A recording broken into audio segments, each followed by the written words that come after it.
All right, so the guests are coming in. We'll give them a couple minutes, and then Tori will kick us off.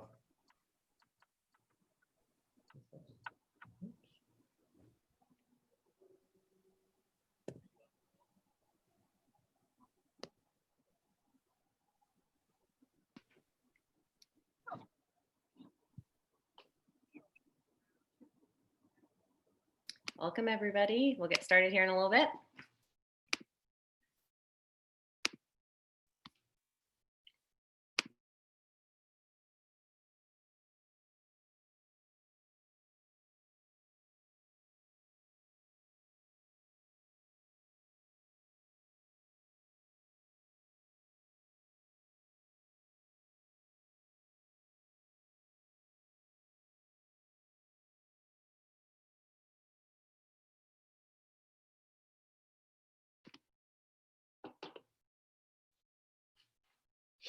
As you guys kind of come in the room, go ahead and put your name, where you're from, in the chat.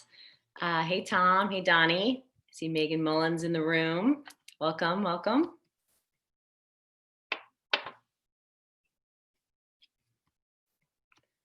Hey, Mike from Hawaii. Wow. Leland Grant. Maybe you'll sing us a song. Leland was in The Voice, for those that watch. Assad, welcome back. Leland doesn't like your reference to The No, Voice. he doesn't. I continue to do it every time, though. Kyle Grady, welcome. Howard Ash. Jim Miller in the house. Awesome. Cool. Well, as everybody kind of gets trickled in, I'll go ahead and get us kicked off. Good evening. Hello, NISOA Nation. Thanks everybody for joining us for the 6th installment of Fireside Chats. If you've been able to join us for the previous ones, we had Ted Uncle on, we had Howard Webb, we had Dee Cantor from basketball, we had some NHL officials, and we also had MLB last week. And we're super excited to shift gears a little bit and bring in some coaches' perspective that I'm personally super excited to hear about, but I will let Chris do those introductions. The previous editions are all available on YouTube. I know we had a few members ask about the NHL and the MLB showings from the last 2 weeks. Those are currently getting approval through their media team. So there's been a bit of delay before getting those up on YouTube. We might have to make those password protected. So more to come on that, but we will have them posted eventually. But thanks for your patience. Also, if you haven't joined us before, a couple things for rules of engagement, or if you've never been on a Zoom conference, these are some things to know. There's chat feature down below. If you click on the chat, you can have a little banter and connect with fellow members in the room and just kind of have some banter amongst yourselves. If you have any questions for Denise or Kevin or Chris, please use the Q&A feature. You'll see that at the bottom. You click on that, pop in your questions. You guys can actually weigh each other's questions if somebody has a question in there that you really like. And then we'll filter those up to Chris and the team. So you can ask those questions. And always you can submit questions in advance using the communications@nisoa.com email address.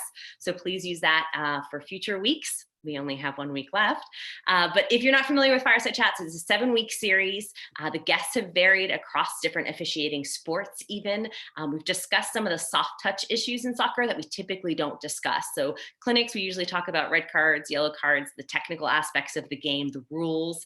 And with this series, we've really focused on some of the soft touch elements of the game, such as officiating under pressure, the mental and the physical readiness, balancing family, the grind, the nuances of personality and communication. And tonight we're lucky to have some coaches on, and we're going to talk a little bit about the coaches' perspective and hopefully help close the gap there, because as we know, coaches are a critical part of the game, and it's important for us to have that open dialogue and understand their perspective, and also, you know, make sure that we are communicating effectively. So super excited about the conversation tonight. And as always, a big thank you to the NISOA Foundation Fund for putting these together and helping make this a possibility for all of us. This is definitely a unique learning experience. I know we've gotten a lot of feedback, a lot of positive feedback from members. So please, if you enjoy these sessions, if you want to see more of this type of content, please use the post-event survey. Click on it. Let us know your feedback, pros, cons, any future guests. We might continue the series come next year as well. So definitely your feedback will help us frame what future educational series look like. We did have some video analysis if you caught that email yesterday. So we'll be going over some video clips today, which I'm excited about. as always. And then, of course, sit back and enjoy the conversation. I will hand it off to you, Chris. Perfect. Thank you, Tori. First things first, Tori is right that we've had a lot of positive feedback, although last week in the survey, somebody did complain about my wardrobe, and I do take personal offense to that. Now we got that. I don't dress him, whoever said that. Now that we got that out of the way, it is my pleasure to welcome two guests tonight, two coaches from the American Athletic Conference, conference that I am the coordinator of officials for, Denise Schilte-Brown from USF Women, head coach of USF Women, and Kevin Hudson, head coach of SMU Men. Just a couple quick snippets on the two of them. Denise has been the head coach at USF since 2007. Prior to that was the head coach at Virginia Commonwealth from 2000 to 2006 and holds a UEFA A license. And as far as Kevin, he's been the head coach at SMU since 2015, served as an assistant coach for a number of years before that, was in the Elite Eight, took SMU men to the Elite Eight, and a heartbreaking loss at UVA, I think, right? Yeah, sorry, didn't want to bring up a sore subject, sorry. Last NCAA tournament, and holds a USSF A license. Denise, Kevin, welcome. Anything you'd like to add? Anything I missed or messed up? No, really excited to be here. Thanks for having us. Yeah, of course. We're thrilled to get a chance to chat tonight, and yeah, look forward to all the dialogue. Yeah, I appreciate it, and thank you guys for joining. I think it's, and Tori's mentioned it already a couple of times, it's critical in our line of work that the lines of communication are open between coaches and referees, and it's beneficial for everybody involved when we have a better understanding of those perspectives on both sides, right? Let's jump in. I'm going to screen share. We're going to jump into the video quiz. For those that took the video quiz, there were 10 clips this week. Kevin didn't have a chance to take it, but Denise did and scored phenomenally. So we will jump into the videos. We're going to start with clip 1 once I screen share.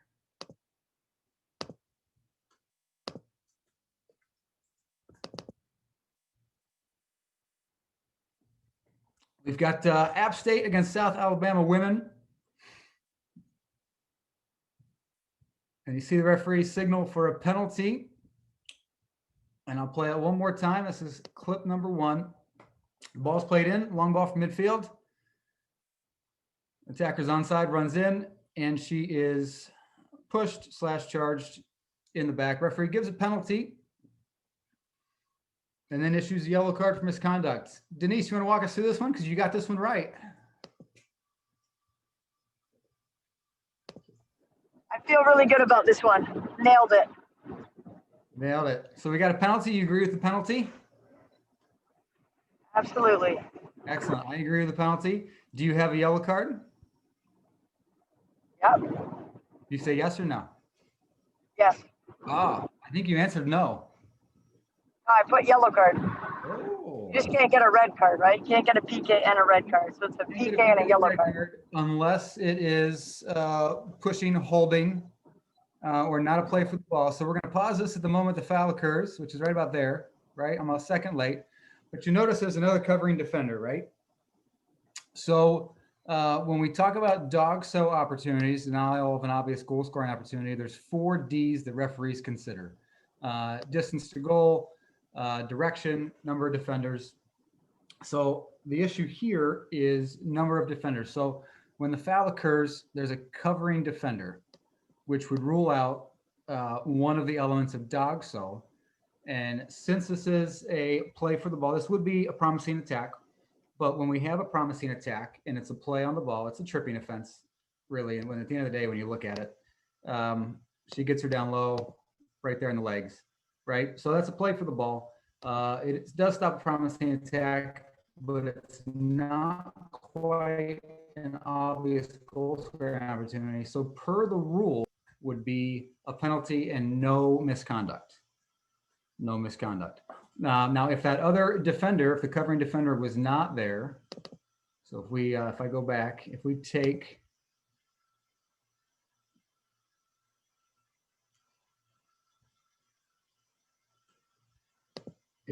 this defender out right here, the girl who's approaching, we take her out, chances are we're a little closer to dog-so although referees could probably argue they have an issue with the angle here.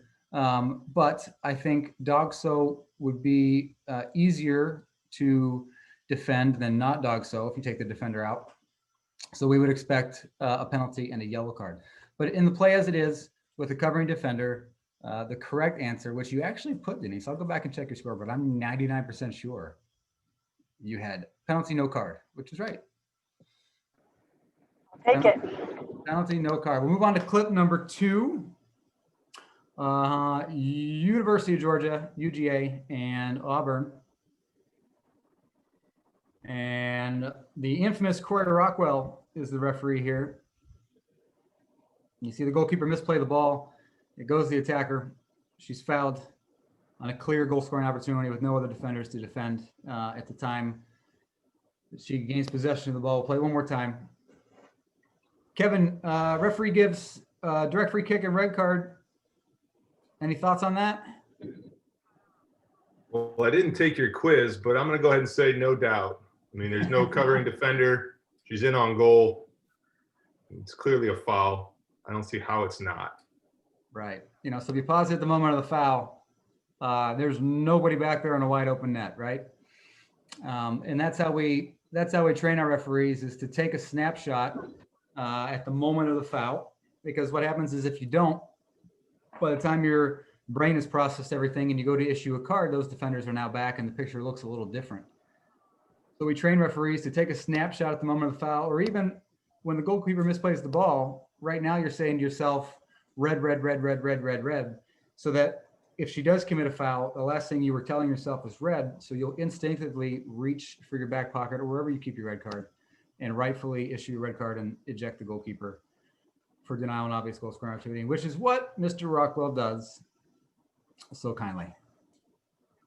So answer number 2, direct free kick and red card. I don't think there can be any complaints. That is a decision that, another phrase we use in refereeing, a decision that soccer expects, right?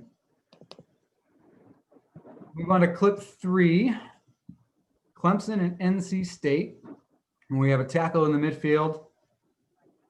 And there's some indicators here that we use in refereeing.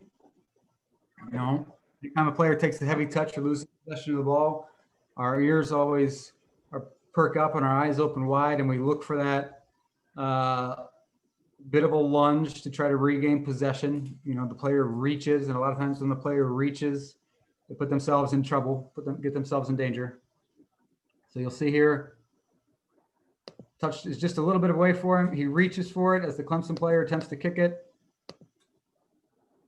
And then the contact is made in the other. So we use what are called considerations.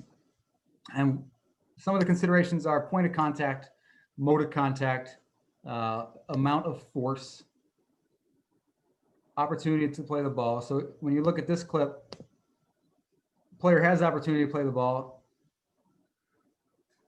Doesn't quite lunge, but he does reach to make the challenge. The point of contact is on the side of the foot, above the ankle, with the studs. But because the contact is glancing and not full on, the expected decision here, which is rightly given by the referee, is a direct free kick and a yellow card. I think I put no free kick because it looked like he got all the ball. Like it looked like a hard tackle, but he hit the ball.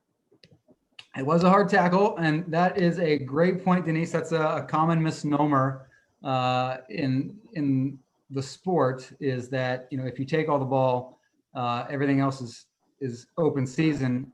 But it's not. You still have to be in control of your body and show due care when making a challenge. You know, we've seen tackles around the world where, you know, player might take the ball, but then the studs of his foot, the studs from his shoe go into the knee of an opponent with a locked leg. And I think soccer still expects a red card to be given in those situations. So sometimes that'll save a player. You know, if you do take the ball, but then make contact, that might knock the color of the card down from red to yellow, depending. I can't give that as a blanket statement because every play is different. But in this clip, yeah, go ahead, Troy. I'm going to jump in here too. Chris had mentioned that we're seeing this more common at the professional and international level, where players will use the ball and maybe hit the ball and then come over top of the ball. And it does alleviate some of the force of the challenge because it hits the ball and then goes over the top. But it is intended to injure. And a lot of times it's an easy yellow card, or it could be a red card, even depending on how much force is happening in that challenge. And we saw some, Chris had mentioned even at the Women's World Cup, where they might get the ball and then the follow through then is very dangerous. So it could be studs to a head, it could be studs to a knee or higher. So just be mindful of that. Just because they get the ball, you have to continue to focus in on where the contact happens thereafter as well, because it could still be a very dangerous challenge. So just be mindful of that. It's something we're seeing at the higher levels as well. Yep. And one last tidbit for all the officiating gurus in the house. You'll notice the referee does a really great job of staying with the play, turning his body so he's square to the contact. He's got a great angle to see it. And all of those things, typically when that happens, you put yourself in the best spot with the best angle to make the decision, you'll make the best decision. So Mike Laverne, one of the top referees in college soccer, rightfully sees this play as he should, gives a direct free kick and issues a yellow card. Let's move on to clip 4.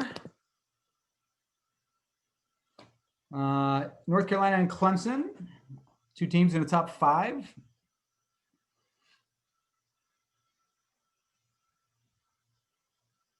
Wait for the replay. But obviously a challenge that's committed with a good bit of speed and force from number 25, North Carolina.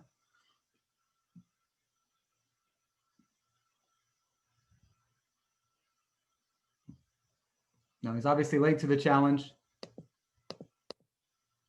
Back it up one more if I could. So we talk about considerations. And here your considerations are: the player's late. The Clemson player's already played the ball away.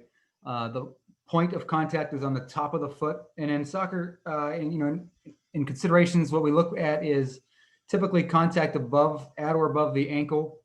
We lean towards red, and contact below the ankle or on the foot, we lean towards yellow. Obviously, that's just one consideration. There are many, many others. But we're looking at this play. The contact's on top of the foot. It's with the studs. A player comes down on top of the foot. He doesn't leave his feet or lunge into the tackle. But since he is late and the contact's on top of the foot with studs, the expectation here is correctly given by the referee as a foul and direct free kick and yellow card. Kevin, anything to add on that one? In agreement? Sorry, my phone, my computer is messing up. Yeah, I missed part of it, but yeah, I think he was late. It's the yellow card. That's about it. Okay, good. Denise, anything to add? No. All right, Denise, this is your clip coming up. You had this right. Okay, good.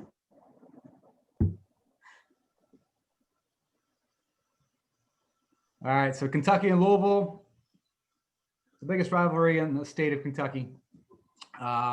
Kentucky's up 2-1 late in the game, 7 minutes to go, right? And later in the game, games like this, every decision's magnified. There's a challenge for the ball, and the referee ends up giving a penalty. We'll get to the replay.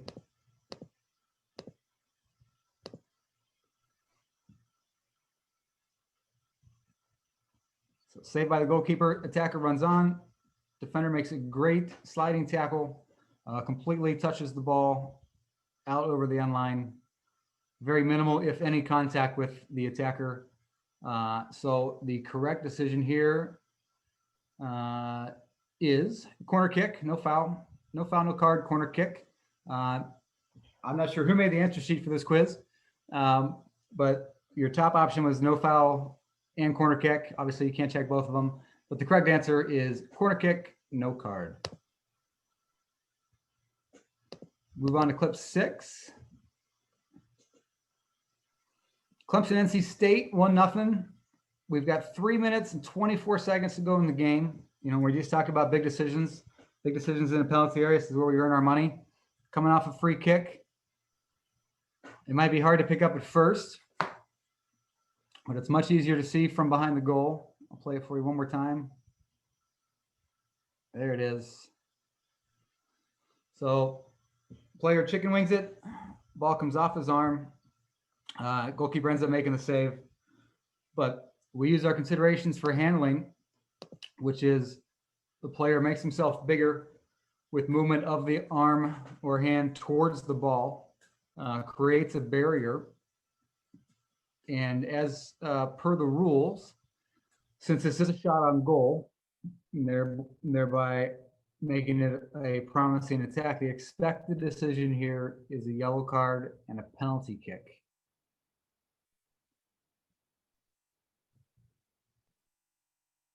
You know, when we talk about position, and it's always easy to Monday morning quarterback, but if the referee was 2 or 3 steps a little further to his left, closer to the wall in the area of activity, we might have had a different outcome. You have to play the odds as referees, especially in regards to positioning in and around the penalty area. Late in the game, a free kick this close, the odds are going to tell you that it's probably going to be a shot on goal. So your big decision is going to be whether or not there's handling in the wall. So as referees, we probably want to stay a little more central here, a little closer to the wall. So we've got a better angle of view to see this. We've talked about angles of view. If you're in the right spot, a lot of times you'll make the right decision. So the correct decision here, penalty kick and yellow card. Coaches, anything to add? No, it's perfect. Awesome. We're cruising along. Yeah. All right, so we're going to move in and do some violent behavior. The last 4 clips revolve around violent behavior. Here we have a corner kick. Looks like Pitt and Louisville. Some jostling. And then we have a headbutt. So the referee on the day, Mr. Balser, immediately sees the incident, issues a red card correctly, and number 27 is ejected. Since this is violent behavior, you do have the option to go to video review just to check in case you need to. But Nick gets it right on the field, issues the red card. The correct answer here is corner kick because the ball was out of play when this act occurred. So you restart play with your original restart. We're not going to give a foul coming out or a corner kick or a penalty. We can't because the ball's not in play. But it is violent behavior 2 per the new rules. As headbutting is clearly listed in violent behavior 2, which carries a 2-game suspension. So red card, violent behavior 2, and we restart with a corner kick once he leaves. On to clip 8, Texas Tech TCU women. And this was a tough one to see at first. Nobody on the field actually catches it. There's not much reaction from any of the players, so there's not really anything that would send off your, fire up your spidey senses to catch this. But as you'll see in the replay, it's a deliberate punch strike to the head of number 7. I'll play it for you one more time. At full speed, which is a little harder to catch full speed, but now you know you're looking for it, it might be easier.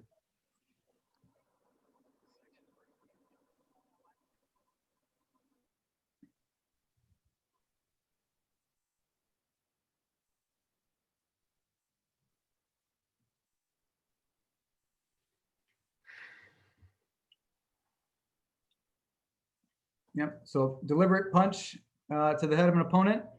So the correct outcome here is a direct free kick and a fighting red card per the rule. And then as a reminder to all the officials in the house, fighting red cards do require you to go over and inform the coaches and inform the official scorer before you can restart. Clip 9. UAB and Georgia Southern 3-1. 14 minutes to go in the second half.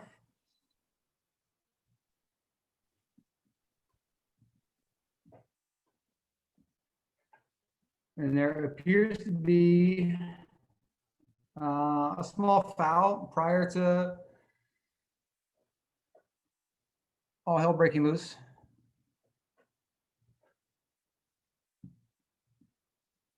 But the officials do well to get the situation calmed down. You see AR1s over, or AR2s come over to the field, over this side, or AR1. And the referee correctly ejects the player who threw the punch. and then the yellow card for the original foul for the pull. Now, while we try to seek equal justice as referees when we can, sometimes we can't. And if you look at this sequence back, there's one act that's far more egregious than any other act in the sequence, and that is the punch to the head of the UAB player. So while the referee correctly ejects number 11 for fighting, as this is a deliberate punch or strike, then he does also issue a caution to 23 for the original foul. And then as another reminder, we have to go over and inform the official score, let the red card is for fighting, and inform the coach that the red card is for fighting, so that we cross our T's and dot our I's. And then last but not least, clip 10, Weber against University of South Carolina Beaufort, NAIA game here in Florida. Well, there's some jostling for the ball here in the midfield, and 23 from Beaufort deliberately elbows the opponent in the face. It's kind of hard to see, but you'll see her wind up and rear back with a clenched fist. I'll show it to you one more time. And these are some cues that we look for, right? If a player closes their fist to strike with a forearm or elbow, that typically is an indicator of force and violence. So when 23 deliberately strikes the Weber player in the head with her elbow, the correct outcome here is a direct free kick, and VB2, violent behavior 2, as elbowing is clearly spelled out as a reason for violent behavior 2. And that is the quiz. So we'll go back, we'll stop sharing. We'll go back to the screen. Kevin and Denise, anything to add from the video quiz? I feel like after the review, I got perfect. So I'm not sure where the mistakes were. I'll go back. Maybe there were just errors in the score sheet in the answer sheet. Yeah, that's what it was. I'll have to talk to whoever's in charge of that. I feel like it's an easy job when you have replay. Yeah. You just rewind it 15 times. It makes it a lot easier. Right? I mean, I don't know why you guys can't get it right on the field in the 0.7 of a second you have to make it efficient. All right, awesome. That handles the video analysis for the week. Hopefully everybody's a little bit smarter. We try to spend as much time as possible on video clips. Tori and I are both firm believers that some of the best education in refereeing happens just essentially through muscle memory. So the more clips you see, the more times you see it on video, the easier it is to recognize when it happens on the field, and the more likely you are to grab the right card out of your pocket or make the right decision when that time comes, because you've seen it so many times prior. We'll jump into the questions. Some were submitted, most of these were submitted by our members in advance. If we have any that come in through the Q&A, we will work those in tonight. Kevin, I'll start with you. Can you give us a little more background on your journey, both as a player and as a coach? Yeah, I'll do it briefly, as I tell my players all the time, and I guess I say to the referees too, it's really not about me, right? Not about you, right? It's about the players. But I played at SMU early 2000s, was then drafted to DC United, but actually did not go.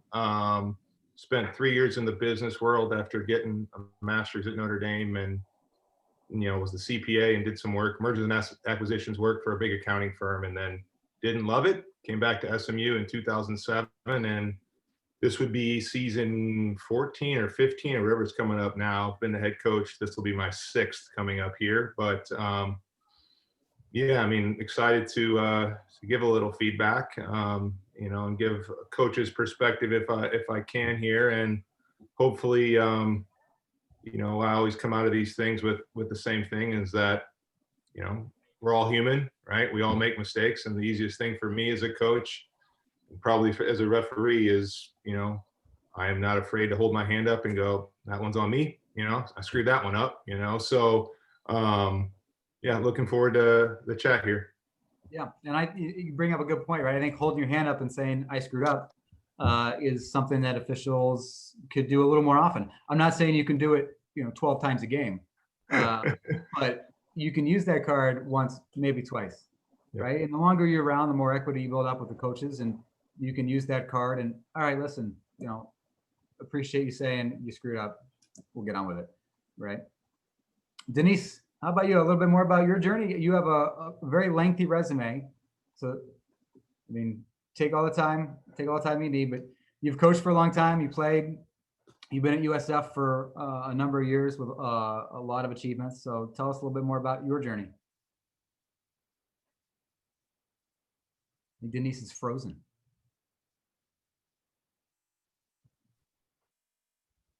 Oh no, the pressure's on me now. Yeah, it's just you and I I gotta now. carry the weight.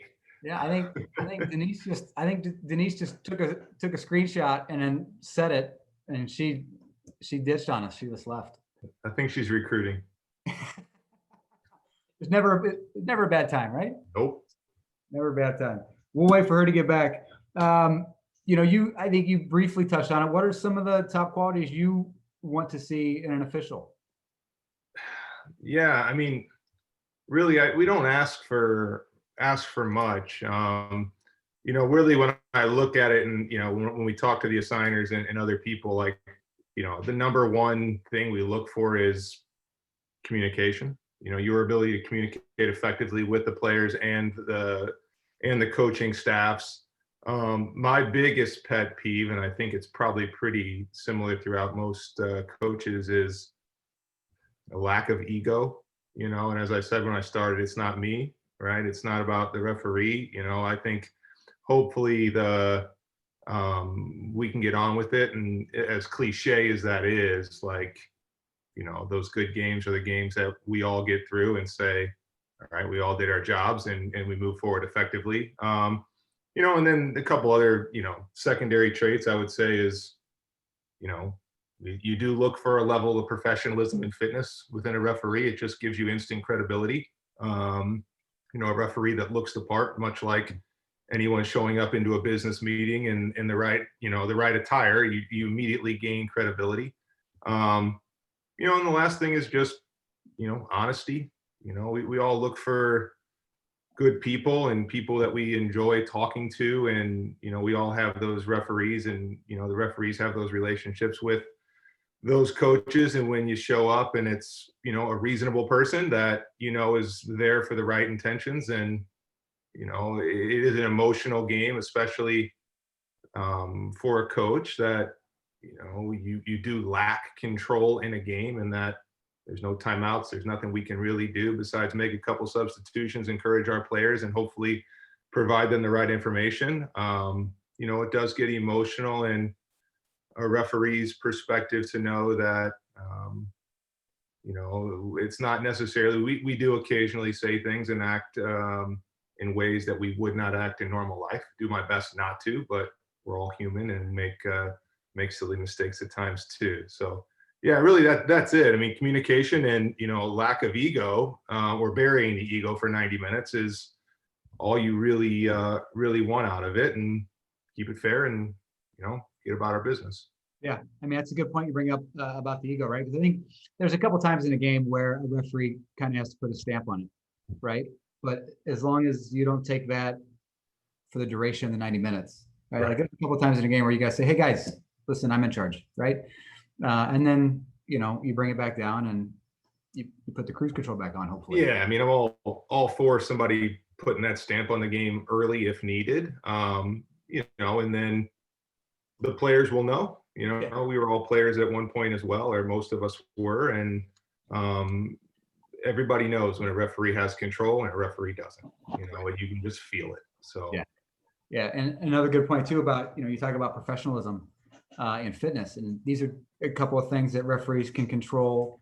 And as coaches and players, when the referees walk up to the field, like you've already made decisions, but you don't know it. Right. So you see guys walking up the field, and there's a bit of sizing up, right? Like, oh, hey, we have so-and-so today, or what's this guy? His socks are down, his shirt's untucked. He's like, who did Chris send us today? Right. So you haven't even made a decision yet in the game, and you're behind the eight ball. So why do that to yourself? Denise, welcome back. Yeah, sorry. Zoom just kicked me out there for a minute. That's okay. Kevin and I were just reminiscing We were talking about his journey as a coach and player. You want to tell us a little bit about yours? Well, yeah, I'll keep it short as well. I played as I'm a Canadian, so I came down to the States to play. Played at UMBC in Baltimore, and then I went on to play professional in Sweden and Germany. And after that, I got very, very blessed. I went straight to head coaching. I don't think too many people do that. So I was a head coach at 23 in Division I, and coaching ever since. Wow. I love getting my coaching licenses in the United States. It was fun. So I wanted to see what it was like to get the UEFAs. So I went and got those. And yeah, I have one thing Kevin said that I agree with is it is nice when the referees sometimes will, you know, at the end of the game, I mean, I'm sure we've all done this where we walk out to the referee and just like, how did you not get that? And sometimes they're like, you're right. No, I just missed it. And then there's nothing else to say. Okay, no problem. Right. Right. But that doesn't happen too often. Yeah. Interesting. Head coach at 23. I mean, that's impressive. Yeah.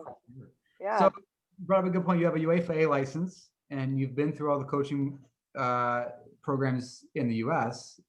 What's the biggest difference, if there was one?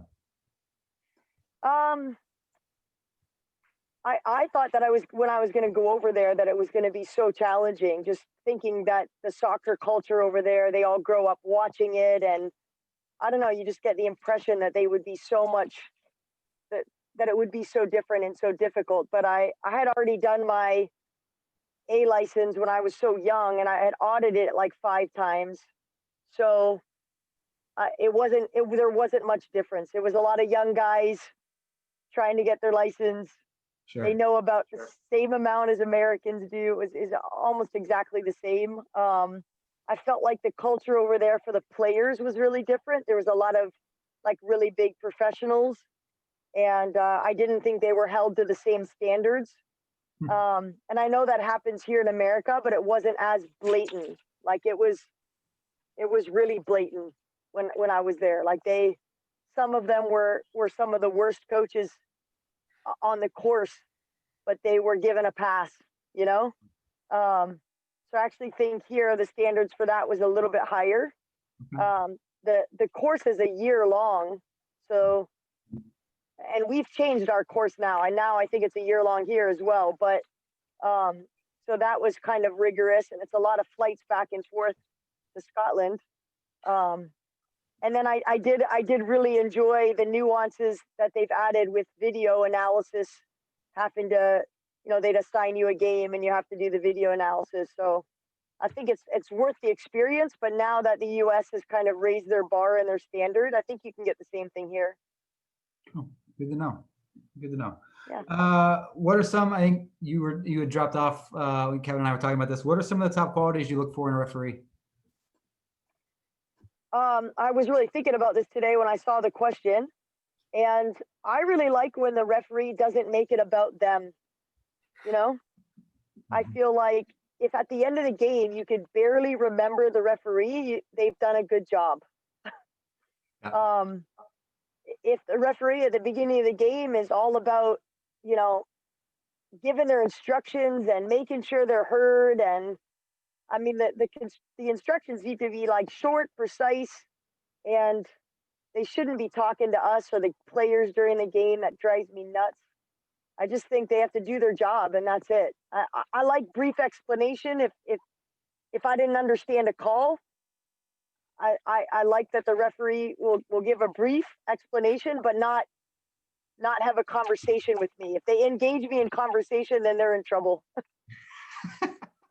They don't win. Not a good idea. You don't win. I mean, I just don't see the point. At that point, I know they're like that the other coach can do that as well, and that the players now he's too easily engaged and distracted by me instead of the game. Yeah. So I don't think that's a good quality. Yeah, and I don't think anybody benefits there, right? Nah, no. Exactly. Awesome. Kevin, we'll switch back to you. What is your take on the current status of college soccer officiating? I know you and I spoke about this earlier in the year. And has your view changed one way or the other in the last 5 or so years? Oh, I'm going to be honest. I did see your questions. I did look at them, but probably about 5 minutes during my day. So I'm going to apologize if I didn't. I'm going off the cuff here a little bit. So, yeah, I mean, sorry. Honesty is the way I like to do it, in recruiting and coaching and life, I guess, too. I'll just be honest with you and tell you if I may not have spent as much time on the quiz as I needed to here, but the link is active after this is over tonight, so you can go take it whenever you want. Yeah, I'll see what I can do. Yeah, I mean, it's gotten younger. I mean, it's a byproduct of who you're assigned, right? So I see the games that are assigned to me in the American over the last 5 years by a previous assigner, comment withheld. All right. So, it has gotten younger. I think there's been a push to add more young, ambitious, active referees and continue to push them up the ranks quicker, which I appreciate. Now, there's always this like fine balance of youth versus experience, right? And ability to cover the ground versus the ability to have seen it before. So you're kind of caught in two minds, but you get to know enough of them, and you know the good ones, and the ones that can be a little more challenging to deal with at times. And like all human interaction, you understand personalities and how people like to the dialogue and how they engage in that, and the buttons to push and not push. So it's gotten younger. I think it's gotten better. Just things like this and that. I don't know how many people are on here. 100 and something people are on a Monday night listening to a silly college coach from Dallas, Texas talk. Like, it says something, that you guys want to learn and you're interested in learning more. I don't know if there's like, a drawing at the end where they get some money or something that you get talk them into doing this, but we did that program in the spring. I missed it. Next year. No, but it's good. Like you cannot be anything but encouraged when you get people on a call on a Monday night with a lot of other things to do from throughout the country, to listen and learn. And I think that's a positive aspect of where we're going as a game in this country. The players are much better coached than they've ever been coming through. And I think the young referees are probably in the same similar vein here, in that they're getting experience at a younger age. They're being pushed on. And, we're hoping that positive trend continues. And there's no other way to get experience than to do it, right? You don't referee by watching a video. You referee by grabbing a whistle, So, yeah, we're encouraged and excited to see where it goes. Good. Denise, anything to add? Oh, you're muted. Can you hear me okay? Sorry. I feel like the fitness has improved a bit. The stamina of the referees seems to have increased. There's, the days of the guy that couldn't look like he was going to keel over before the game was over. I feel like those days are gone, almost gone completely. So that's great. Just the overall, maybe it's youth or just the overall health of the referees the standard seems to be a lot higher. So that's a huge improvement. Good. Awesome. Let's switch gears just a little bit. This past year, or I guess the season we're currently in, saw probably the biggest overhaul in rules that we've seen in college soccer in a long time, right? With more alignment to FIFA. There's still big differences though, such as substitutions, video review situations, violent behavior categories. What are your thoughts on the NCAA moving in the direction of aligning with the laws of the game used in FIFA? Kevin, you can go first. Okay. Listen, in my vein of honesty here, I do this as a profession for the last however many years, 15 years. There's crap that I don't know. Like, I'm the first to admit, like, there are things that are called and that's violent behavior too. And I'm like, huh? I don't know. I mean, I'm worried about coaching my team. I'm not worried about refereeing the game. So, look, you can look at a coach and you talk referee. Sometimes we don't get it, you know, and sometimes you may have to dumb it down, even though I'm in that game every single day.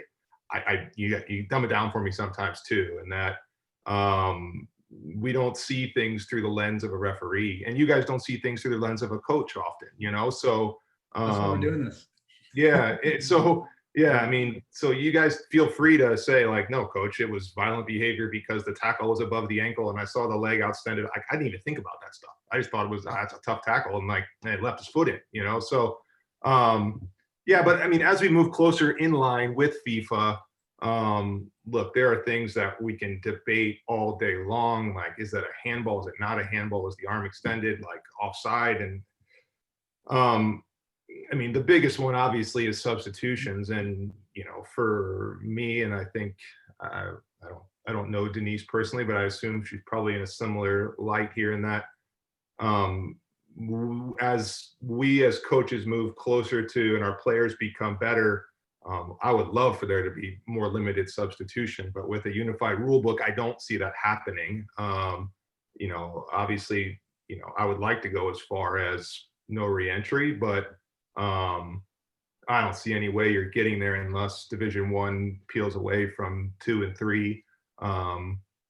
Yeah, but you know, I think the biggest thing is, you know, communicate with us when you see things, and a referee that says, no, it's this because of that. You're like, okay, that makes sense. Or it's not a red card because the defender was there and I saw this. You're like, oh, okay, makes sense now. So, yeah, I mean, I think as we move closer to FIFA, look, I think the first thing I said is that coaches aren't experts in rules. Hopefully we're experts in training our players and hopefully leading young men and women and hoping them develop as people. But, you know, experts in the rules, we should know them and be educated, but the application of the rules sometimes is missed by us. So we appreciate when the communication is pretty thorough.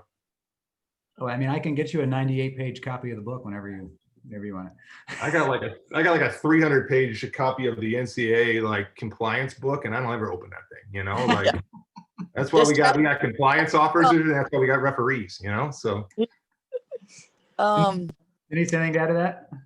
I agree with Kevin. I think the more we align with FIFA, the better for all of us, for the game, for the level of players that we're coaching. I think it's really important that, and exactly what he said, even when you said you were talking about, I've never thought about this, but if somebody closes their fist, it's a demonstration of force. So, I mean, I saw that clip of the girl elbowing somebody, but I wouldn't have looked at their hand to see if their hand was closed fist or not. And you guys think about that stuff. I mean, if it was my player, I would have probably said it was an accident. And if it was Kevin's player, then it was, intentional.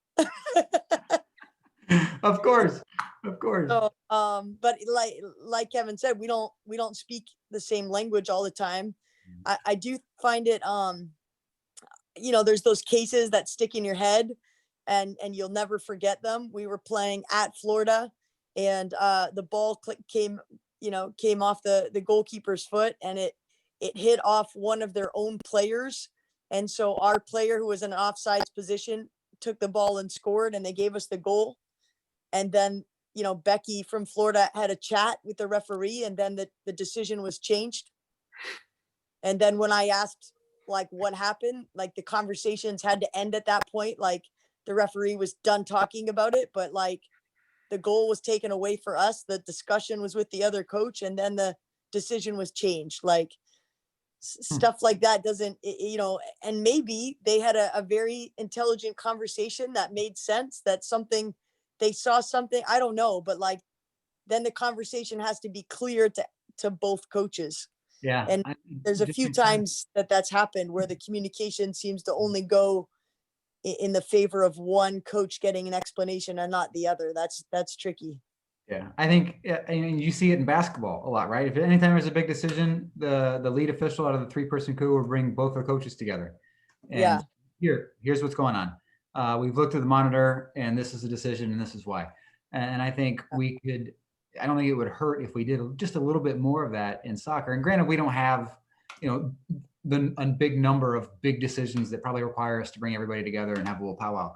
But when the rare occasion that does happen, and we're going to take a ball out of the net or put a ball, or give a penalty or take away a red card or something big, a big decision in a game, and we're reversing it, would it kill us to bring both of you together and say, here's what we're doing and why? Yeah, right? exactly. And then that's it. And then we get on with it. Yeah. Right? Yeah. It's just that happens every once in a while. The one coach will get the explanation and then the other one will say, what did you say? What was just said? So I agree. Yeah. I think, what's that? No, I was going to say, I think it's giving hard news face to face is sometimes, is challenging. And it's sometimes you can hide behind, 40 yards of distance and say, okay, we're pulling the ball out of the net or it's a penalty. But like everything and about everything in life, relationships, and it's about managing the people and hopefully, being bold enough to walk over and say, look, sorry, coach, but I didn't see it that way. That ball's coming out of the net and it's it's whatever, it's offside, but that goes to managing the game, right? And I'm sure that's talked about nonstop with referees and how do you manage the game and manage the expectations of players and coaches. And, that's going to get back to where it all started here. And the same thing we talk about with our players is communication relationships, so I think that goes a long way. And Kevin, wouldn't you say there's that that piece of equity, like when you go to play an SEC school or an ACC school, that you're already going in with the assumption that the calls are not going to go your way, and then when the explanations aren't coming your way either, that level of frustration builds. Sure. Yeah. I mean, unfortunately, I've never played an SEC school, but I would love to. I would love them to have. Well, I guess I have in Kentucky and South Carolina, but the rest, no. But yeah, I mean, it's an easy place to go in that, we're being looked down upon or they have it out for us and all that. And coaches will go there pretty quickly because that's much like you tell our players, like us against the world here, and hopefully it's not that way, but it is easy in your mind to go, oh, the referee, and that's one of the problems I think probably is that, the coaches have so much control over, it shouldn't be this way, but hey, assigner, not Chris, but previous assigners, who do you like, and now you have power over the referee and it shouldn't be that way, right? It's hopefully a position of being impartial and, providing fair judgment of the game, not, hey, I really want to get another game at Florida, so I better not go against her, and that it's disappointing, but I think it's probably part of just the human element of the game. But hopefully it doesn't go that way. And I think we're making changes for the better in our league with the type of referees we have. So. Yeah. And you bring up a couple good points, right? And it's tough because every coordinator of officials is different, operates in a different way, right? And I operate a different way than, the other half a dozen guys that assigned the D1 games on the East Coast and the West Coast.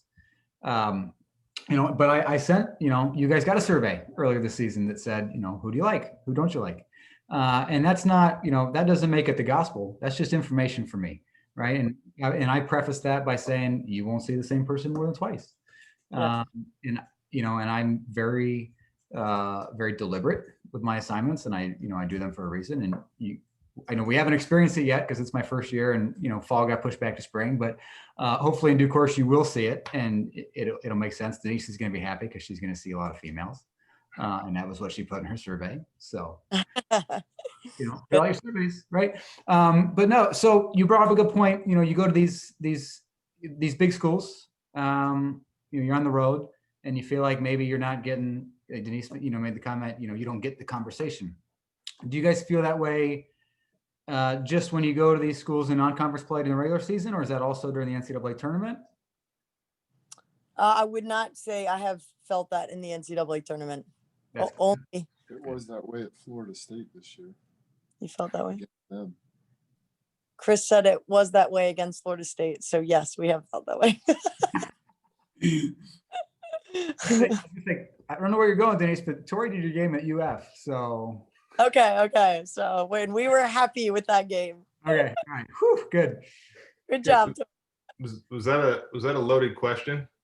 No, Yeah. Didn't you have my game at UNC a couple years ago? Oh, yes, I did, didn't I? Oh, okay. Oh. No. See, but I've had you a few times, right? And every time you've been well behaved. Okay. Every time Good. I appreciate that. No, I mean, look, like sometimes you're the big dog, sometimes you're the small dog. Like, and sometimes you have that mentality of like, hey, I'm at home and I'm playing against somebody that maybe I should beat, or somebody who's, Yeah. trying to come into our place. And look, it's part of the job and it's part of the game. But no, I don't. Like I said, it's just such an easy place to go, and I try not to do it of that like we're being screwed. Like if I'm gonna have that mentality, my players are gonna feel it, the other coaches are gonna feel it. Like, and at the end of the day, like there's no way for me to enjoy the game. We get like 20 of these a year, and if I'm gonna go into that game thinking, Right. oh, everybody has it out for me, like I don't know, it's not an enjoyable experience. There is an underdog mentality sometimes when you go into a big ACC opponent or, a big Pac-12 opponent or whatnot. But hopefully we as coaches can give some sort of, calm and stability in how we present it to our teams and our behavior on the sideline that, no, hopefully it's not that way. And we try our best, and I've only been a head coach for 6 seasons. So I've been pretty fortunate with the people I've been around, and I feel I've had one unjust punishment by a referee in my time, and we talked about that earlier, and I will not bring it up. But no, I mean it's part of the game. It's my hope, both as a coordinator and a longtime referee, that as officials we go into a game with the same mindset, whether it's Friday night at Riggs Field at Clemson, or it's Saturday afternoon at USF or Sunday afternoon at SMU. All right. Yeah. Like we're going to a game with 2 teams and 22 players, and we got 22 players and coaches, and 2 coaches that want to win. I wish I could agree with you guys, but I don't agree at all. Like, I agree that I don't ever approach the game, and I don't let my team talk about it or use it as an excuse. I don't share my feelings with the girls about it. I try not to let it taint my experience, but I mean, I feel like I've been coaching a really long time, and it has been pretty consistent that if I go to those big conferences to their place, that the reffing I mean, not every time, I'm not saying every time, but I would say the majority of the time, I feel like, we need to clearly win that game. Otherwise, we're not getting the calls. I mean, the last time we played at Auburn, I think they called 24 fouls against us and like 3 against the other team. And the coach was literally standing on the field and yelling at her team the entire game. And every time I'd step out of my box, I got warned for stepping out of my box. And when I asked the fourth about it, he said, "Oh, that's just Karen." I'm like, that's just a ridiculous statement. Like, it doesn't matter that her well, but it was a very frustrating experience. It has been frustrating going to Florida State. I mean, it was tough. Honestly, I of course, the game with Tori was not one-sided. She did a great job. We also killed Florida, so that made the experience a little fun. You know what I mean? In terms of like being able to manage that and handle that game. But like when it's been close, I feel like, and there's a sentiment that they pay more, so they want to get those games. So they want the coaches of the SEC and ACC to request them, because they're the one filling out the evaluation for those referees. So if they don't feel comfortable with those referees, they don't get requested again, and those games pay more. Is that a misnomer? I mean, those games do pay more. You know, you guys are aware, the referees in the American got a raise for 2020 to bring our fees up so that we're a little more competitive with the Big Five, the Power Five, right? And I mean, I can see what you're saying. I guess I'm a little surprised because if you look at the group of referees who work the most Division I games, they work across so many different conferences, right? So a lot of the referees that work in in the ACC also work in the Big Ten and the Big East and other conferences. So If I'm a referee and I want to get games in the ACC because it pays more than the anybody else, then yeah, I mean, maybe it's innate, but wouldn't you want to make sure that, I guess, you're trying to like ref a fair game, but when fair is difficult to decide, which side am I going on? The side that's going to get me more money. yeah, I mean, maybe I'm naive. I thought, I grew up in the Midwest, right? And when I first started doing college soccer, a lot of my games were in the Big Ten. And back in the day, there was a long running joke that the away team would never get a free kick within 30 yards of goal. And the more I worked games, the more I realized it wasn't really a joke. But that was way back. That was 2000, right? And I think college soccer's come a long way. I think officiating's come a long way. We haven't had a national coordinator of officials for that long. Right. I mean, I don't think that morals and ethics change over time. Like if the pool of people back then struggled in those situations on away on the road, I'm sure that referees in today's day and age still struggle in the same situations because at the end of it affects their paycheck. So Sure. I mean, I'm not bitter about it. We still schedule those teams. We still have to win those games. And the referee, you just have to make sure that that's not a factor by playing the best brand of soccer that you can. But I still think that there's an issue when you play on the road at those conferences. Yeah, I mean, and that's probably a fair point. I think we've made some progress. Soccer didn't have a national coordinator in the NCAA until 2010. So we've only had a national coordinator of officials for 10 years. Yeah. Don Wilbur was the first, and then Ryan Sigich took over, and he's done it now for quite some time. And some policies have been put in place. Back before that happened, coaches could blacklist officials like you wouldn't believe, and it happened frequently. Yeah. Now there's a strict no blacklist policy, so you can't blacklist an official.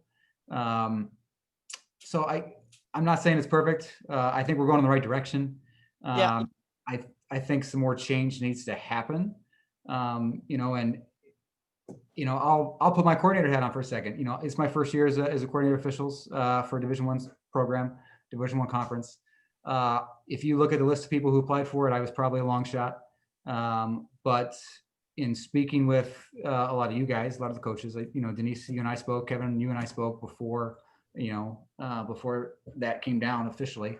But I wanted to sell everybody on the fact that we need to go a different direction. We need, Kevin's talked about it a number of times. We need to bring fresh blood in.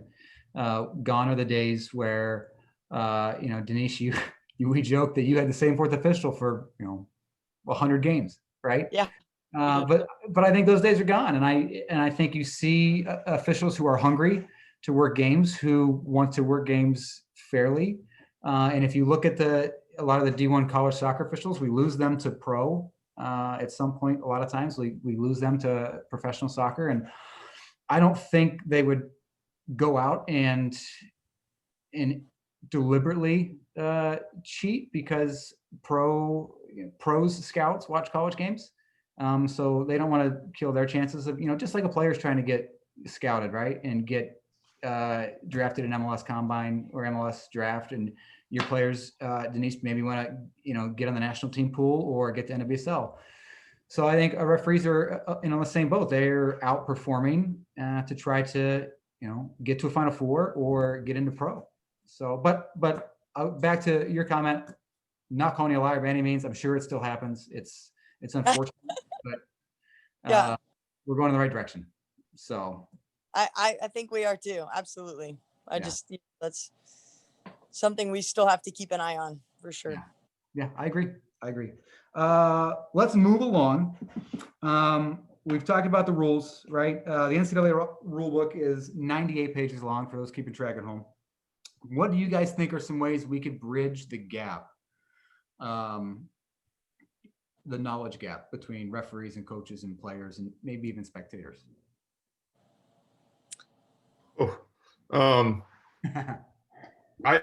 So I lied a little bit. I do have what you sent me today, but that one is completely blank because I didn't know what the heck to talk about. You gonna pass? Are you gonna pass to Denise?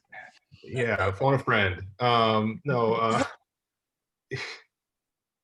I mean, I really don't. When you talk about educating the players and the coaches, like, in order to be educated, I think you must want to be educated, right? So in order for the players and the coaches, like, the players are just going to want to know what gives me the best chance to win this game. What can I get away with? What can I not? And I think it's the coach's job to hopefully have enough understanding to educate them of, look, the rule now is, 1 yard off the wall if you're your offensive player in the wall now. And okay, why? Okay, now how can we do that to help us score goals? And how can we manipulate that movement? So, yeah, I think it all comes to, this is back to where we started, like communication and really wanting to understand better and having the relationship with a few referees. Like, I had a question about that rule, and one of our local assigners who has done our games since when I played here at SMU, like, I sent him an email last week and said, here's what we do. Here's a clip of why we do this in a wall. It has to change. Now, what can I do? What's legal and what's not legal and what's going to be called? And he said, oh, you have to put a player there. You can't put him there. I was like, oh, okay. Makes sense. We'll do that next year. So, yeah, I think wanting to understand it and, hopefully it's on the coach to explain to the team why that is that way. And hopefully we can educate them. And, it's up to us to, look, we need to be educated in the rules enough that so we can help our team win, and that's our job, so hopefully we can get that from our understanding and then just communicating with you guys. Yeah. And we're going to have, we'll have a preseason webinar in January, right? And it'll be open season for you guys to ask any questions you want. So I think that's something too that helps, relationship between the coordinator and the coaches, to have a preseason webinar and have an opportunity to go over the rule changes, ask any questions that you want, anything you're not sure about. There's something that Pro does. The senior referees, or anybody from the referee group, we meet with each team in MLS preseason.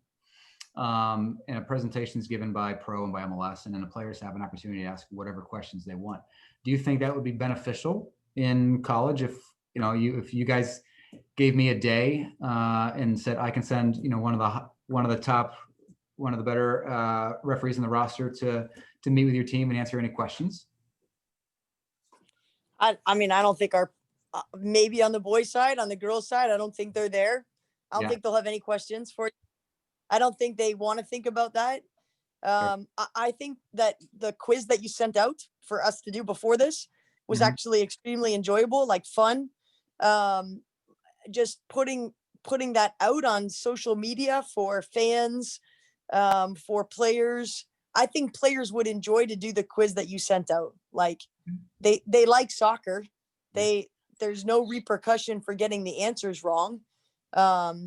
So I think that's one way. We talked about, and you said this earlier, when there's a call that we don't understand, just getting both the coaches together and having that quick clarity in the game. That makes sense, I think. Every once in a while, doing the same thing with a player, just a quick, a brief explanation. But I mean, I got to be honest, I think you would be wasting your time sending out an official to any of the female teams to have a chat. Fair enough. I would take it in a heartbeat. Yeah. I mean, I would take a 30-minute Zoom call with a referee and my team at any time. Like, I just think they're going to want to know. And you said here's 5 things that have changed this year. Here's why a handball is a handball at this position now. And, and here's, violent behavior is X number of games. Like, I think even that information, they don't know. They don't know 2 games for fighting, like, or whatnot. Now that Kevin put it that way, I think they would like a review of the new rules would help for sure. And maybe some simple things like that. and Yeah. a Zoom wouldn't take too long. So I think you're Right. there. I don't think that our players would have questions for the referee. Like, I don't think they don't ever put on a referee hat and think about your perspective at all. Sure. I like your idea though, as far as getting them a video quiz. Like, I think that'd be great. I think they would enjoy that. Yeah. Yeah. Awesome. I mean, then like as simple as like explaining, hey, how many yellow cards equal a suspension? Like, Yeah. no, they never have any idea. And even the coaches are like, wait, does it count the conference tournament or not the conference tournament? It's 5, 8, huh?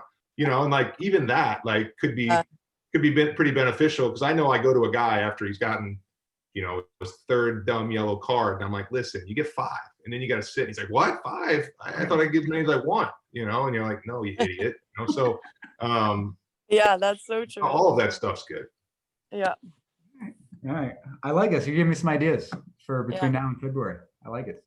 Some cahoots, you know? Love Kahoot. What is one thing that can be done by officials to help improve the relationship between coaches and referees? If we haven't already covered it. I mean, communication a lot. I think that sometimes when you have two coaches and one is like super vocal and the other one isn't, and then it's almost like an accumulation, like that one is driving the referee nuts, and then you say like 2 things and the referee like wants to warn both of you, like his tolerance is up now. You know what I mean? That doesn't help with the relationship. I think if he wants to manage the coaches, he's got to manage them for what each coach is throwing at him, and then be consistent. If a referee, and Kevin, you can tell me this, but if a referee is like consistent through the game, you can handle it. Like if it's the same, like if he's going to let you say whatever you want and he lets me say whatever I want, great.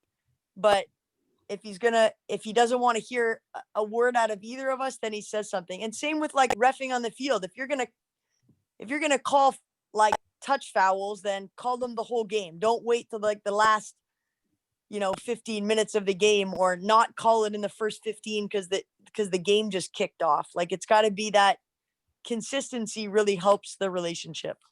Yeah. I guess every relationship. Right. Communication, I think, are the 2 words that come up most often. That's what my wife says too. Yeah. Yeah. Little consistency. Yeah. I mean, I don't have a whole lot to add. I mean, just like we talked about at the beginning, like, don't be afraid to admit a mistake. There's no better way to shut up a coach than say, maybe I missed it. Send me the video. I'll look at it tomorrow. And like, by that point, the situation's been diffused. We've covered the rest, lack of ego and, admit mistakes and communicate. So. Awesome. Yeah. Denise, I'm going to circle back on a comment you made. The question is, the shortage of officials is a constant topic, especially in soccer. Do you think the recruitment of college players to officiating would be beneficial for the college game and beyond? Absolutely. And maybe that's in your 30-minute Zoom call when you're talking about, I don't know that college kids see what a great opportunity it is. They don't know how much it pays. They don't know the pathway. I mean, a lot of them could use that now as pocket money. They're always looking for easy, access to money within their schedules. But I think, I think planting those small seeds and showing them how to do it. Like, here, this is how you register. This is what it pays. This is how you register. These are the local leagues. It's easy. Let's do this. I think, honestly, out of every Zoom meeting, you would probably get 1 referee, and that would add up over time. Yeah, for So sure. I 100% think it's a good recruitment. We had one, Jordan Smith. I don't know if you know her. Yeah, she's our nanny, by the way. I love her, by the way. Jordan is great. Yeah, so she's amazing. And she inspired a few others on our team because she was the rare one that did it. But she enjoyed it so much. She enjoys the banter of the referees, and she made it like look like an enjoyable idea, and that like led to a few other ones wanting to do it. Yep, I just watched. She did a game on Saturday, an NAIA game out at Warner, and I went out and watched for a bit. It was a good game. And she did well. Oh, Give Smithy hugs from us. I will do that. I think she's going to be here either this weekend or next. Tori and I are Oh, trying. I love her. Kevin, anything to add? You think it'd be good? You think any of your guys would sign up? I mean, I think it's a good idea. Same thing I tell my players, like ideas and execution are two different things. So it takes a special person to want to be a referee. Like you can't make a woman fall in love with you. You can't you can't make somebody want to do it. So yeah, you can recruit them, but it's much like we recruit in the college game. If the person doesn't want to be there, like I can't talk them into doing it. So I think giving them the education of here's what it is and here's the stipulations behind it, but look, like what you guys do is very unique in that you guys go out, you deal with us, you deal with the competitive young men and women. Look, like it pays, but I know what it pays, and like I wouldn't do it, no chance. So like Wow. give me $300-400 to be a center and get yelled at, and like no, I'll do something else. So, but it's I mean, I do think like the understanding of the game and playing the game at a relatively high level would give you a different perspective, much like coaching, like coaches like Denise who played at a really high level, like they see the game differently than a coach who didn't play at a good level. So I think a referee who has seen it and been around the game, from a player's perspective, you see it differently and you can understand and relate to the players better. So yeah, I would encourage it, but like at the same time, if you guys are going to spend all your time and efforts trying to recruit college players to come be referees, like you can probably spend your money in a better place. So that's just honesty. Fair enough. I love your honesty. We'll switch gears a little bit. Is there anything officiating related that you work into your pregame preparations with your student athletes, your players? I mean, we have discussions about, taking that into consideration, like how the referee is managing the game. There's referees that are letting everything go. And you're just on the receiving end of that. They have to take that into consideration, but we try to not to make that, it's such a factor that you can't control, and you really don't know what it's going to be. So we would never address that in pregame. It might be something at halftime that we talk about, but we've never really talked about it pregame. Yeah, you make a good comment. Control what you can control, right? And that's a big saying in refereeing is control. And if you can't, don't waste time on trying to control something you can't control. Yeah. Yeah. I mean, there's two things that like, I didn't know which way the question was being asked. Like in our preparation for the game, like, do we address the referee and how we prepare the team, and like the referee may do this, or you're down a goal and you may get this call and whatnot in the scenario in training? Sure. I'll know the referee. Like I'll definitely, I mean, some coaches don't even look. They're like, whoever shows up will be the referee. I will definitely look. I don't have like a detailed dossier on each referee, but it's, like I said, it's pretty human that you're going to know the guys around your area that you're going to see more often. Look, the attention is spent on the guy with the whistle, right? You can't, the ARs are, obviously a valuable piece of it, but like their impact in the game is not as significant as the center.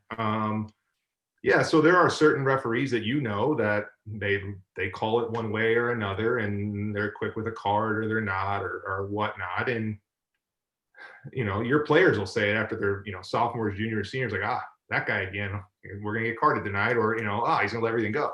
So you can address it, and I think it makes sense to say, hey, look, this guy's known for doing X, and that can be whatever. Look, he's really a stickler around the top of the box, and anytime you try to poke a ball behind a guy, he's going to call something, or look, he's prone to giving away a penalty in any sort of area. So put yourself in a situation where you drive into the box on the dribble instead of serving a ball and see if you can, whatever it could be, but like we said, and like you guys both said to start, it's that's such a minute piece of it, right? Like if we're focused on what the referee may give us or may take, like,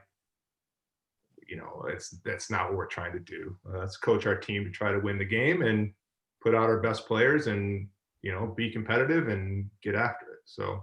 Yeah, I think you see it more at the professional ranks, right? Where the teams have, designated staff person to do research on the referee and give that research. And there's, in a professional ranks, there's more data available to them about the referee, as Right. And the pool is much smaller. Right. You started by saying there's a pool of 300 and something people. Like, there's no way I'm getting that, So I may know 10 guys that are close to the Texas area. So. Yeah.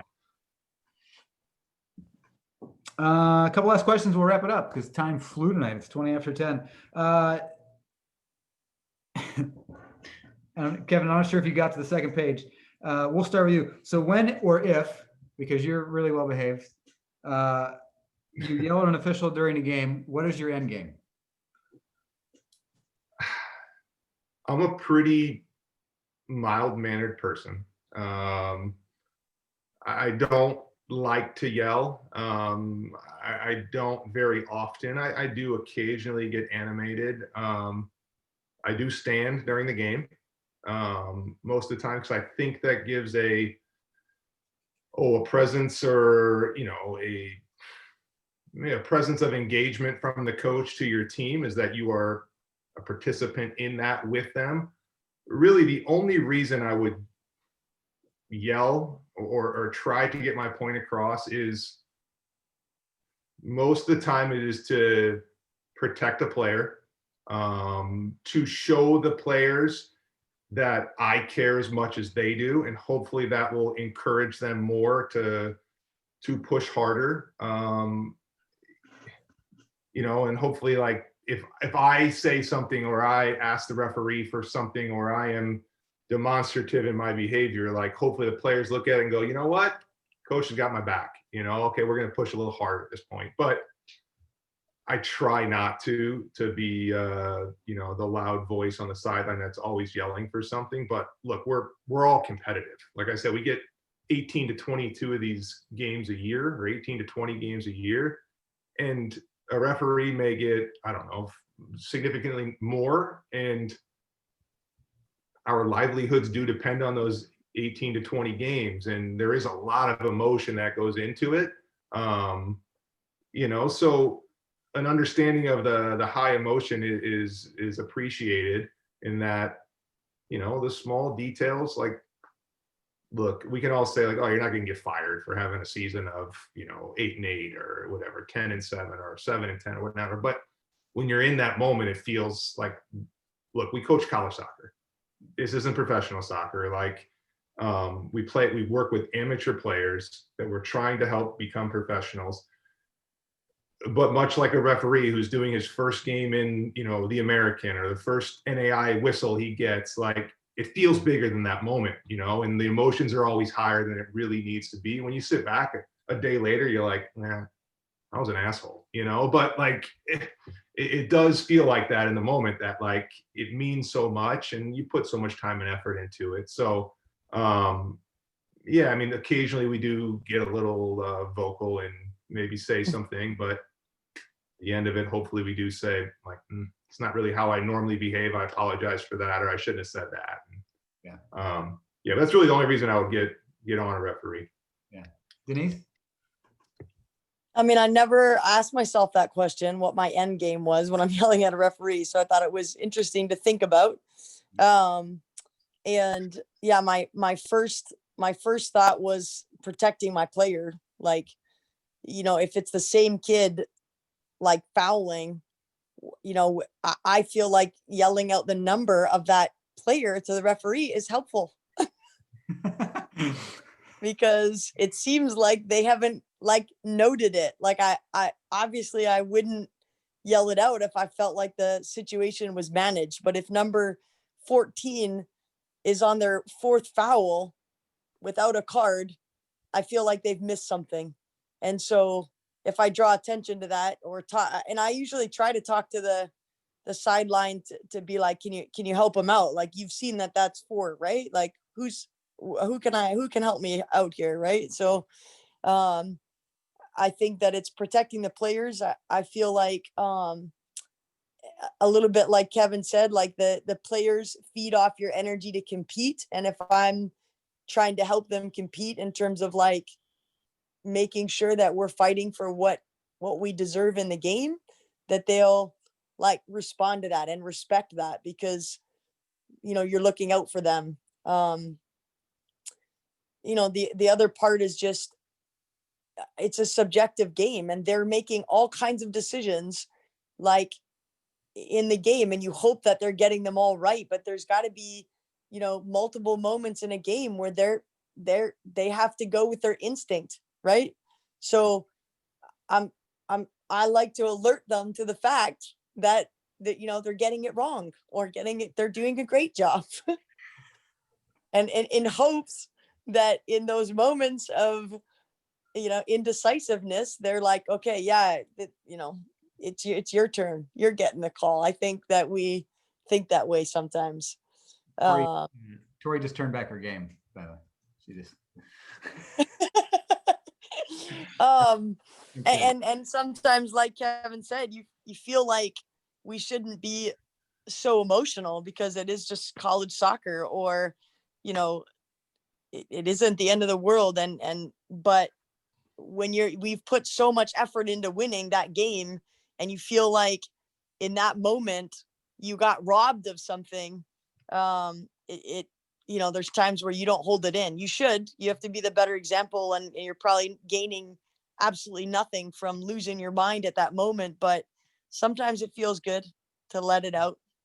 Sure. I mean, I've had so many coaches tell me that a 90-minute soccer game is just a 90-minute out of body experience. And sometimes. And they like, I didn't do that. Maybe I did, but I don't remember. Right. Yeah. Right.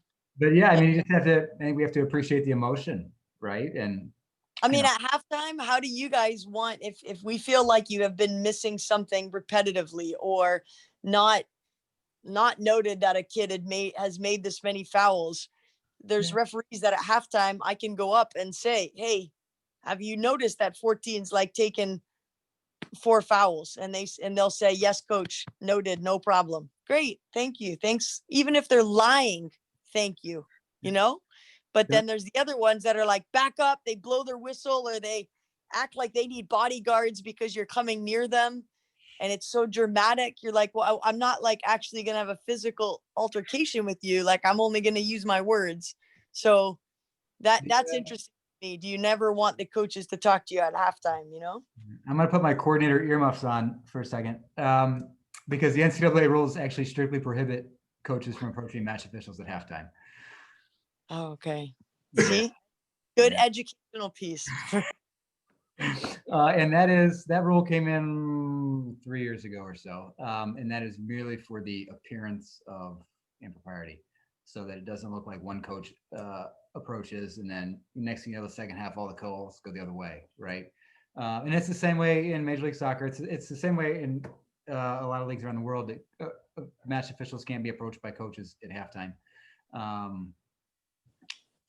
So how would you as officials want a head coach to get a message across to you during the game? Through the fourth official. So that would be, so if I'm in your shoes, I would just have a casual conversation with the fourth official a couple minutes before halftime and say, hey, when you guys are talking, I'm not complaining, just something I want you to keep an eye on. And you say your piece, and it'll, like, the fourth official will convey it. And it'll But there's some fourths that won't talk to you either. Well, you're going to have a new batch of fourths this year. Don't worry. Good. Okay, that would be good. Okay. The fourth official, helpful. And if you feel like that's not getting conveyed, please put that in your survey. Yeah, that sounds good. Really good. I will feed that back to the officiating group. That sounds yeah. I mean, I get it. Like, we yell, right? I always got a kick out of when coaches would add humor to it, so so if you're picking up on, somebody's committing a bunch of fouls, or one of your players is being fouled a lot, and you're like, hey, let me help you. That's number 11, right? Like, just like add a bit of sarcasm or humor to it. Like, I as a referee, like, I would naturally I would just laugh. I would smile at you, and I would absorb the information, but I would Yeah. appreciate the way in which you conveyed the message. Delivered it. Okay. Yeah, I mean, because officials mentally at a point we just get exhausted of getting yelled at, right? So Yeah. if you convey it in different manners, I think that goes a long way. Yeah, absolutely. Agreed. So, all right, let's wrap it up. You can I'll each give you a crack at this. What insight from the coaching perspective do you feel would be relevant? So essentially one last bit of advice for referees to perform their best each game. Can you repeat it again? Sorry. What insight from the coaching perspective do you feel would be relevant to helping referees perform at their best each game, in your opinion? Yoga before the game? No. Good stretching habits? No, I think that I like right from the whistle, just consistency.